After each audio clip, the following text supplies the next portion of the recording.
சாந்தி 20/12/2023 முரளியினுடைய கேள்வி பதில்கள். முதல் கேள்வி, எஜமானன் யார்?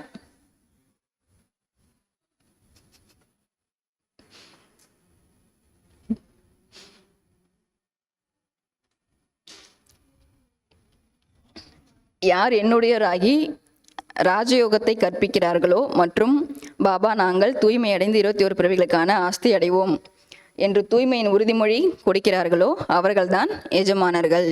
வந்தது இல்லையா, யார் ராஜயோகம் கற்றுக்குறாங்களோ, பாபா கிட்ட யார் வந்துட்டு நான் 21 பிறவிக்கு ஆஸ்தி அடைவேன்னு சொல்லிட்டு உறுதிமொழி கொடுக்குறாங்களோ, தூய்மையாக இருப்பேன்னு சொல்கிறாங்களோ அவங்க தான் யார்? எஜமானர்கள்.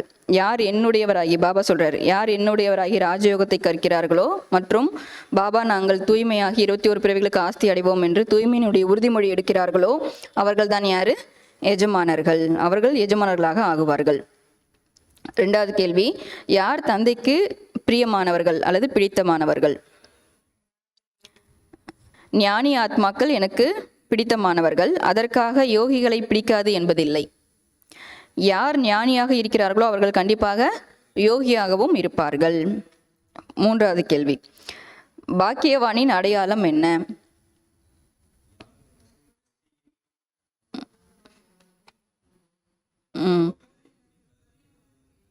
யோகி வாழ்க்கை என்றால் கர்ம போகத்தை, அதாவது நோயை கர்மயோகமாக மாற்றிவிடுவது. யார் அந்த நோயை வந்துட்டு கர்மயோகமாக மாற்றிடுறாங்களோ அவங்க தான் யார்?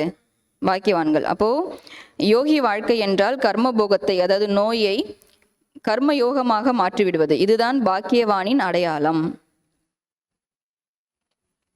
நான்காவது கேள்வி, பார்வையில் என்ன இருந்தது என்றால் அபிமானம் அல்லது அவமானத்தின் பார்வை முடிந்து போய்விடும்.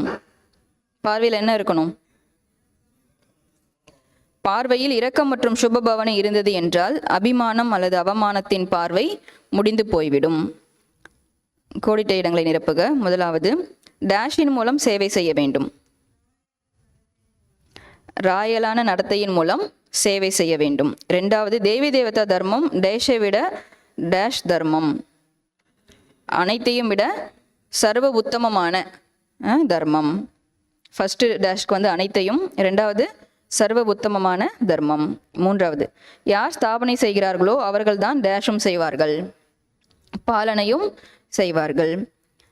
நான்காவது, யோகம் இல்லை என்றால் டேஷ் ஆகாது, தாரணை ஆகாது. ஐந்தாவது, தந்தையின் பெயரை கெடுப்பவர்கள் டேஷ் அடைய முடியாது, உயர்ந்த பதவி அடைய முடியாது. அச்சா, ஓம் சாந்தி.